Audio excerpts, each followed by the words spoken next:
नमस्कार, hornbill TV देख रहे हैं आप। मैं हूं आपके साथ विशाल गर्ग। खबरों की शुरुआत करेंगे। मुख्यमंत्री पुष्कर सिंह धामी आज देहरादून में ही एक कार्यक्रम में पहुंचे, जहां पर उन्होंने कार्यक्रम में शिरकत की और इस दौरान मुख्यमंत्री पुष्कर सिंह धामी ने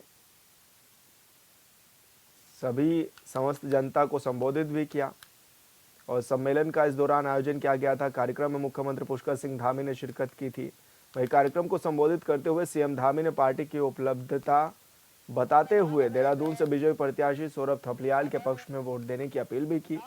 इस मौके पर सीएम के साथ सांसद नरेश बंसल, कैंट विधानसभा से बीजेपी विधायक सविता कपूर और बीजेपी प्रत्याशी सौरभ थपलियाल समेत कई बीजेपी कार्यकर्ता शामिल रहे। संचालन करने वाले हरीश कोहली जी, बबलू बंसल जी एवं बड़ी संख्या में यहाँ आज इस कार्यकर्ता सम्मेलन में एकत्र हुए। हमारी हनी पाठक जी भी दिख रही है मुझे, और भी तमाम लोग मंच पर आसीन सभी हमारे नेतागण और सामने बैठे हुए हमारे सभी सभासद के प्रत्याशी, मेरे सभी बड़े बुजुर्ग, सभी उपस्थित हमारे कार्यकर्ता भाइयों बहनों, पत्रकार मित्रों एवं छायाकार बंधुओं, मैं सबसे पहले तो आज भगवान सूर्यदेव उत्तरायण में प्रवेश कर गए हैं। आज पूरे देश के अंदर अनेक अनेक स्थानों पर भगवान सूर्यदेव के उत्तरायण में प्रवेश होने पर एक उत्सव के रूप में मनाया जाता है। कहीं मकर संक्रांति के रूप में, कहीं लोहड़ी के रूप में, कहीं उत्तरायणी के रूप में, कहीं बिहू के रूप में, कहीं पोंगल के रूप में, कहीं माघी के रूप में। मैं इस भगवान सूर्य नारायण के उत्तरायण में प्रवेश होने पर आप सबको अपनी ओर से कैंट विधानसभा के सभी भाई बहनों को मैं बधाई देता हूं, सबको शुभकामनाएं देता हूं कि भगवान सूर्यदेव आपके जीवन में हर प्रकार से मंगल करें। और यहां आप सबके उपस्थित होने पर मैं हृदय से आप सबका स्वागत करता हूं, आप सबका अभिनंदन करता हूं। और आप सबके बीच में आकर मुझे आज बड़ी खुशी हो रही है। और जब भी मैं कैंट विधानसभा में आता हूं तो सच में मुझे एक अत्यंत ऐसा लगता है अपने परिवार के बीच में आ गया हूं, क्योंकि आप सब लोगों को, आप में से कम लोगों को पता होगा कि लगभग 22 साल मैं भी इसी विधानसभा में रहा हूं, इसी विधानसभा में। और मैं ऐसा मानता हूं कि जब से मैं पैदा हुआ, अगर मैं सबसे ज्यादा समय कहीं रहा होऊंगा तो कैंट विधानसभा में रहा हूं।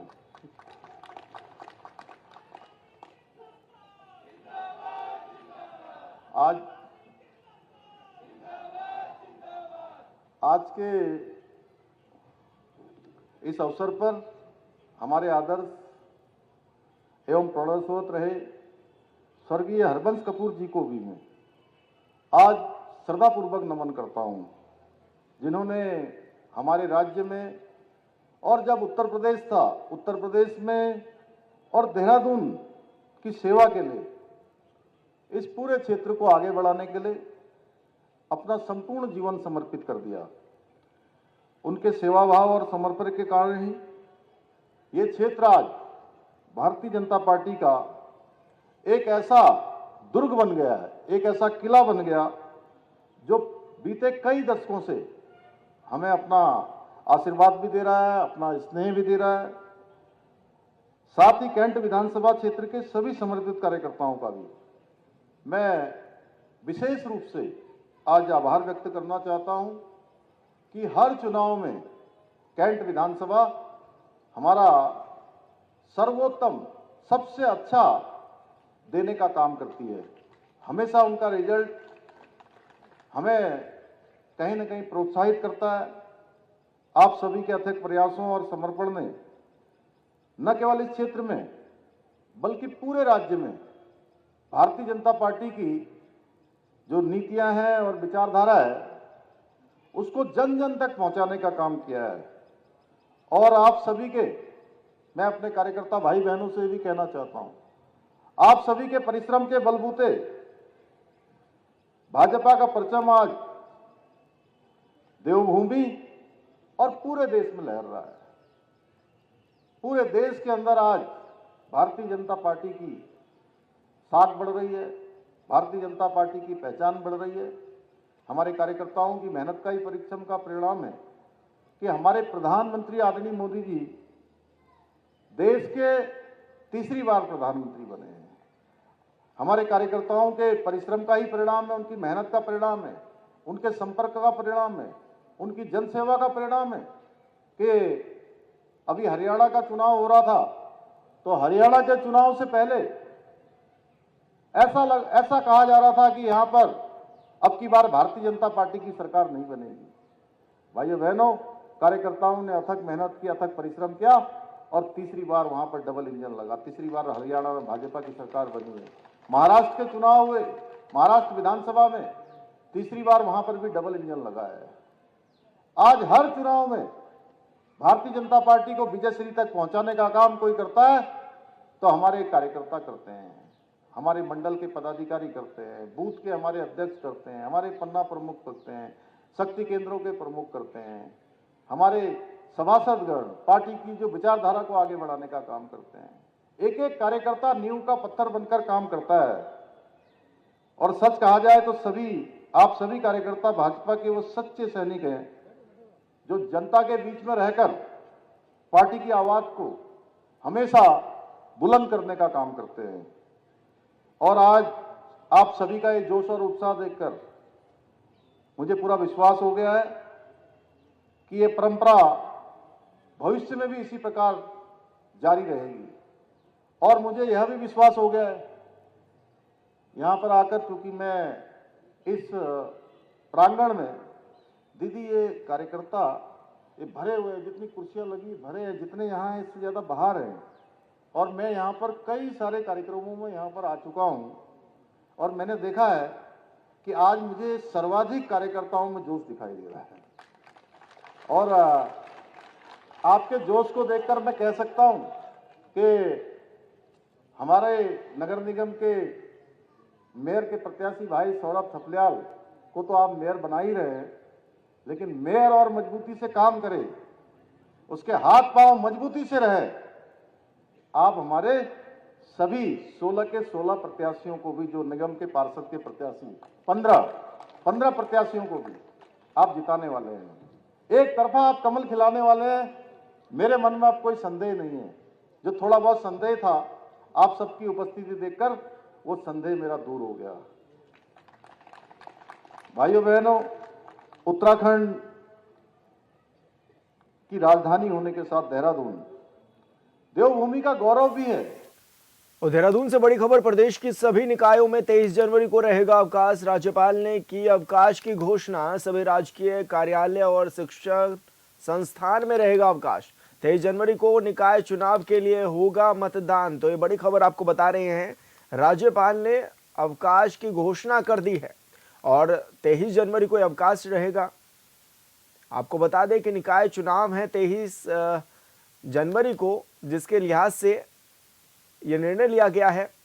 और 23 जनवरी को निकाय चुनाव के दौरान मतदान के साथ ही अवकाश भी रहेगा।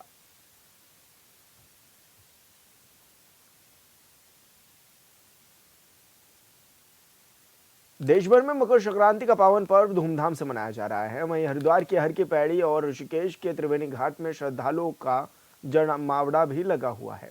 दूर दूर से पहुंचे श्रद्धालुओं ने मां गंगा में आस्था की डुबकी लगाई है। और त्रिवेणी घाट में मुख्य रूप से ऋषिकेश और आसपास क्षेत्र से श्रद्धालु बड़ी संख्या में पहुंचे हैं और साथ ही देव डोलियों ने भी स्नान किया है। वहीं भीड़ को देखते हुए पुलिस प्रशासन की ओर से गंगा घाटों में सुरक्षा के पुख्ता इंतजाम किए गए हैं। हरिद्वार एसएसपी की माने तो पूरा मेले क्षेत्र को 8 जोन और 28 सेक्टर में बांटा गया है। साथ ही हर जोन की जिम्मेदारी अधिकारियों को सौंपी गई है। उत्तरायण होते ही सूर्य को धर्म और विज्ञान दोनों ही दृष्टिकोण से अहम माना जाता है।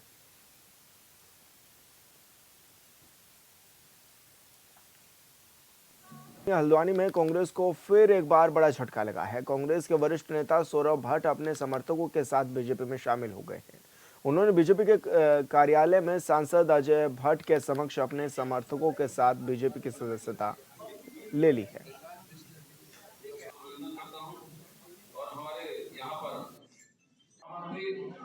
आज आदरणीय सौरभ भट्ट जी जो स्वर्गीय इंदिरा जी के प्रतिनिधि थे हल्द्वानी शहर में, और प्रकाश मिश्रा जी जो इंटक के जिलाध्यक्ष हैं, श्रीमान मोहन उपाध्याय जी जो पहले प्रशासनिक अधिकारी रहे हैं, सभी लोग, और रोहित पवार जी जो वाल्मीकि समाज से आते हैं, ये सब लोग आज भारतीय जनता पार्टी में शामिल हैं। उनके नेतृत्व में लगभग 2 दर्जन से ज़्यादा लोग पार्टी में शामिल हैं। मैं सबका स्वागत करता हूँ, अभिनंदन करता हूँ और उनको धन्यवाद भी देता हूँ कि उन्होंने ऐसे समय में मेरे साथ खड़े होने का निर्णय लिया है जब चुनाव चल रहे हैं।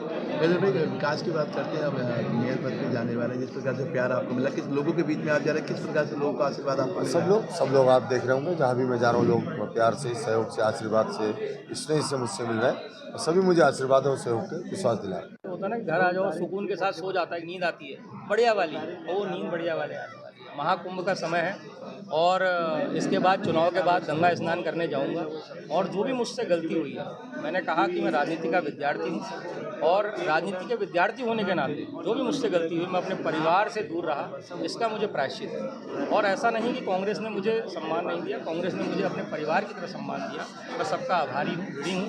लेकिन बस वही बात है कि मैं गलत बस में चढ़ गया था। आज मुझे अपनी जो बस है फिर से मिल गई है, मैं उसमें अपने परिवार के साथ वापस। कांग्रेस के प्रदेश अध्यक्ष और वरिष्ठ नेता मयूख महर का आपसी विवाद थमने का नाम नहीं ले रहा है।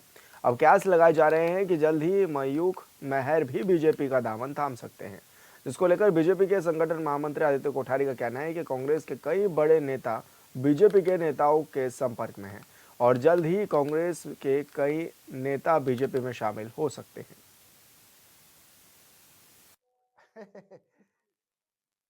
बहुत बधाई आपको, अग्रिम बधाई। देखिए, कांग्रेस पार्टी में द्वंद्व केवल करण मेहरा और मयूख महर के बीच नहीं है। वहां अलग अलग गुट हैं और ये तो केवल दिखाई दे रहा है, मीडिया के माध्यम से पूरी जनता के समक्ष आ रहा है। लगातार गणेश गोदयाल जी के बीच में, करण मेहरा के बीच में, आदि आदि जितने भी उनके गुट हैं, उनके बीच में लगातार इस प्रकार की गुटबाजी उभर करके पूरी जनता इसको देखती है। और मैं समझता हूं कि भारतीय जनता पार्टी के संपर्क में केवल मयूख महर तो मैं नहीं कह सकता हूं, लेकिन कांग्रेस के कई बड़े नेता भारतीय जनता पार्टी के निरंतर संपर्क में हैं। और जो कोई भी नेता भारतीय जनता पार्टी की रीति नीति से सहमत होकर के भारतीय जनता पार्टी की विचारधारा में सम्मिलित होना चाहता है, उसका स्वागत हम करेंगे। जिला निर्वाचन अधिकारी सबीन बंसल ने ऋषिपर्णा सभागार में सभी आरओ नोडल अधिकारियों के साथ बैठक की है, जिसमें उन्होंने नगर निकाय निर्वाचन की तैयारियों और व्यवस्थाओं के संबंध में जरूरी दिशा निर्देश भी दिए हैं। उन्होंने कहा है कि मतदान और मतगणना में कम दिन बचे हैं, यह अहम समय है, सभी अधिकारी निर्वाचन कार्यों में जुट जाएं। आगे उन्होंने कहा है कि निर्वाचन में आरओ की जिम्मेदारी काफी अहम है, सभी आरओ अपने सेक्टर जोनल मजिस्ट्रेट से समन्वय रखें।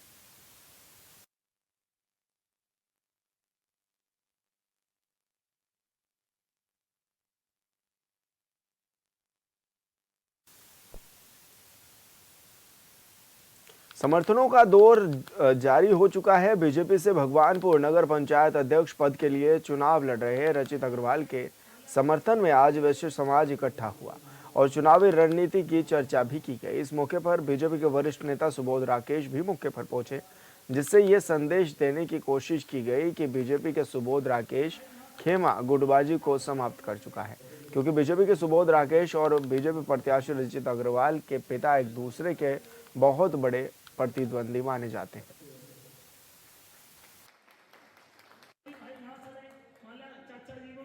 सभी समाज के लोगों ने अग्रवाल समाज के लोगों ने मिलकर समर्थन दिया है, भारतीय जनता पार्टी को जिताने का काम किया है। तो बस यही कार्यक्रम था और बस अब तो चुनाव में लगना है और कुछ। भारतीय जनता पार्टी का हर कार्यकर्ता एग्रेसिव मोड पे है, हर कार्यकर्ता यहाँ का चेयरमैन है, हर कार्यकर्ता यहाँ का विधायक है। तो मेरा ये कहना है कि एग्रेसिव मोड पे हम हमेशा रहते हैं, ये नहीं है कि काम जमीन पे कर रहे हैं। और हम भारतीय जनता पार्टी यहाँ बहुत भारी अंतर जीतने जा रही है। भारतीय जनता पार्टी के प्रत्याशी रचित अग्रवाल को उनके समाज के लोग यहाँ पर इकट्ठा होकर उन्होंने उनको समर्थन देने का काम किया है। बड़ी संख्या में सभी बुजुर्ग नौजवान यहाँ अग्रवाल समाज के आज उपस्थित रहे हैं और सभी ने आने वाले इस चुनाव में 23 तारीख में भारतीय जनता पार्टी का सहयोग करने का पूरा वादा यहाँ पर इस मंच के माध्यम से किया है और मजबूती के साथ इस चुनाव को मजबूत बनाने का काम ये सब लोग मिलकर करेंगे। श्रीनगर विधानसभा क्षेत्र के थलीसैन थाना क्षेत्र में एक बुजुर्ग महिला की संदिग्ध परिस्थितियों में मौत हो गई है। सूचना पर पहुंची पुलिस ने शव को कब्जे में लेकर पोस्टमार्टम के लिए भेज दिया। महिला की हत्या की आशंका जताई जा रही है। मृतका के बेटे की तहरीर पर एक नामजद के खिलाफ हत्या का मुकदमा दर्ज किया गया है। फिलहाल पुलिस मामले की जांच में जुटी है।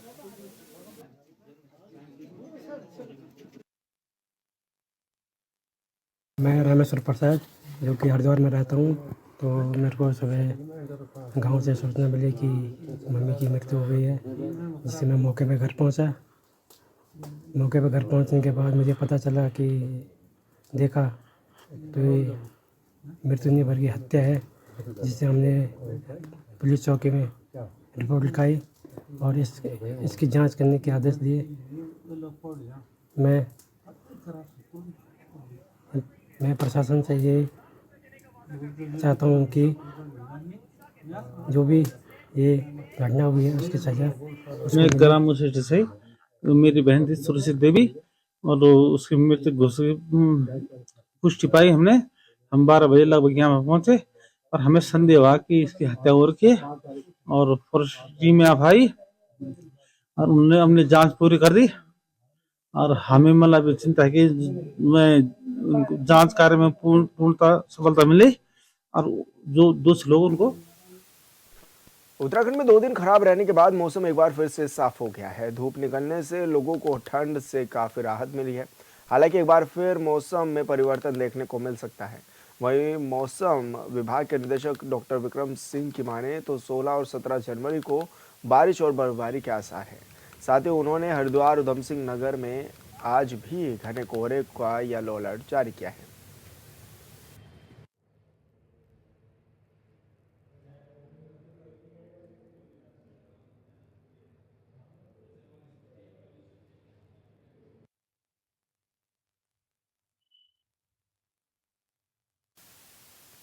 हरिद्वार के मिसरपुर की शीतला विहार कॉलोनी में हाथी के आने के डर से माहौल भी अब बना हुआ नजर आ रहा है। मिसरपुर की शीतला विहार कॉलोनी में देर रात हाथी के आने से लोग दहशत में नजर आते हैं। वन विभाग लगातार हाथियों को आबादी क्षेत्र से दूर रखने का प्रयास कर रहा है, लेकिन हाथियों की लगातार दस्तक से स्थानीय निवासियों में भय का माहौल बना हुआ है। आए दिन हाथियों की चहलकदमी से लोग परेशान हैं और उनकी सुरक्षा को लेकर सवाल भी खड़े हो रहे हैं। चुप चुप चुप बोलियो ना, चुप। गेट बंद कर ले बेटा।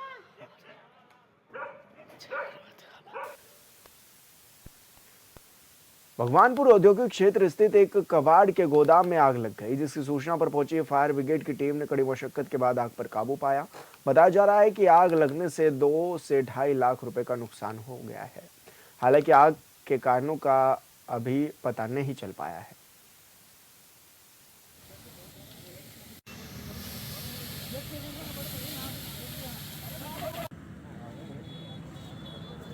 सर ये आग लग गई, कबाड़ी का गोदाम था यहाँ पे और पता नहीं कैसे आग लग गई। एकदम कबाड़ी में प्लास्टिक वगैरह 2-2.5 लाख रुपए का तकरीबन नुकसान हो गया सर। फिर गाड़ी बुलानी पड़ी अगली समय? जी जी सर, एक और आ रही।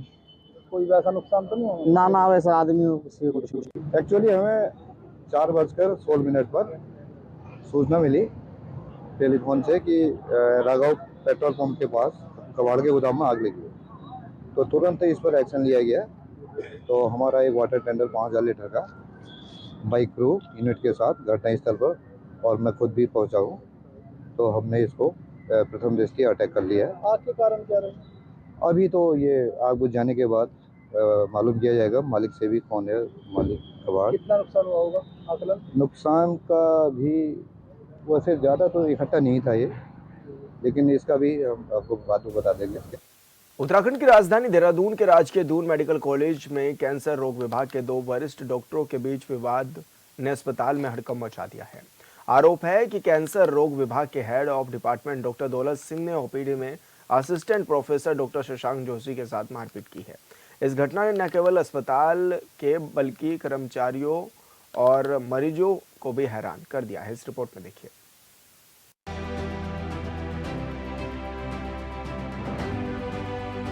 उत्तराखंड में दून अस्पताल के कैंसर डिपार्टमेंट में असिस्टेंट प्रोफेसर डॉक्टर शशांक का आरोप है कि वो ओपीडी में मरीजों का इलाज कर रहे थे कि तभी विभागाध्यक्ष डॉक्टर दौलत सिंह वहां पहुंचे और उन्होंने बिना कुछ कहे उनका गिरेबान पकड़ लिया और थप्पड़ों की बौछार कर दी।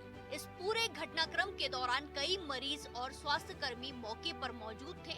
इस घटना के बाद डॉक्टर शशांक काफी आहत हुए और मानसिक तनाव के चलते उन्हें मानसिक रोग विभाग से दवा तक लेनी पड़ी। उन्होंने इस मानसिक पीड़ा के कारण इस्तीफे की पेशकश कर दी है, जिसे लेकर अब कई तरह के सवाल उठ रहे हैं। मैं पिछले 2 साल से इस इंस्टीट्यूट में कैंसर डिपार्टमेंट में असिस्टेंट प्रोफेसर के पद पे काम कर रहा हूँ और जिस दिन से मैंने ज्वाइन किया उस दिन से लेकर अब तक डॉक्टर दौलत सिंह द्वारा कंटिन्यूस हरेसमेंट हो रहा है मेरे, और इसके लिए मैंने एडमिनिस्ट्रेशन से कई बार वर्बली और रिटर्न में कंप्लेंट की, बट वो कंप्लेंट्स अभी एड्रेस नहीं हुई। उन्होंने जानबूझ के सर्विस ब्रेक लगाने के लिए मेरी 6 दिन की सैलरी कटवाई, उस पर भी एडमिनिस्ट्रेशन द्वारा कोई एक्शन नहीं लिया गया और 2.5 महीने लगातार रिपीटेड रिमाइंडर्स भेजने के बाद वो सैलरी मुझे वापस दी गई और अब उस हैरेसमेंट का लेवल इतना बढ़ गया कि शनिवार के दिन उन्होंने मुझ पे हाथ भी उठाया। शशांक जोशी ने दावा किया है कि ये विवाद नया नहीं है। कुछ महीने पहले भी उन्होंने विभागाध्यक्ष पर मानसिक उत्पीड़न का आरोप लगाते हुए अस्पताल प्रशासन से शिकायत की थी, लेकिन कोई कार्रवाई नहीं की गई। उनका कहना है कि विभागाध्यक्ष लगातार उनके काम में बाधा डाल रहे हैं, जिससे उनका पेशेवर जीवन प्रभावित हो रहा है।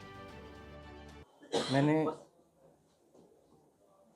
इस इंसिडेंस के होते ही तुरंत प्रिंसिपल और एमएस को जाके ये घटना रिपोर्ट की थी। घटना रिपोर्ट करने पे प्रिंसिपल द्वारा मुझे ये बोला गया कि आपके पास क्या इसका सबूत है। मुझसे वीडियो मांगा गया और एमएस द्वारा मुझे ये बोला, मुझे चेतावनी दी गई, मुझे धमकाया गया कि भाई तुम्हारे खिलाफ़ हम नोटिस इशू करने वाले हैं। और शनिवार के दिन मैंने रिटर्न में कंप्लेंट भी उनको दे दी है। शनिवार से लेकर आज सोमवार हो गया है, 3 बजने को है, अभी तक एडमिनिस्ट्रेशन की तरफ से मुझे कोई भी फीडबैक नहीं मिला। दून अस्पताल में मारपीट के इस मामले को लेकर दून अस्पताल की प्राचार्य डॉक्टर गीता जैन का कहना है कि एक कमेटी का गठन किया गया है। दोनों पक्षों से की गई बात को सुना जाएगा और अगर कोई इसमें दोषी पाया जाता है उसके खिलाफ कार्रवाई की जाएगी। भैया इसमें हम लोगों ने एक कमेटी गठित कर दी है और दोनों पक्षों को सुना जाएगा, उसके बाद फिर जो भी कार्रवाई होगी फिर करी जाएगी। और फिलहाल में हम लोगों ने ये किया कि अभी दोनों को हम लोगों ने ओपीडीएस अलग कर दिए हैं। प्रदेश के सबसे बड़े सरकारी अस्पताल में वरिष्ठ डॉक्टर्स के बीच इस तरह की हाथापाई के मामले से कई सवाल खड़े हो रहे हैं। देखना होगा कि दून प्रशासन इस मामले को लेकर क्या कार्रवाई करता है।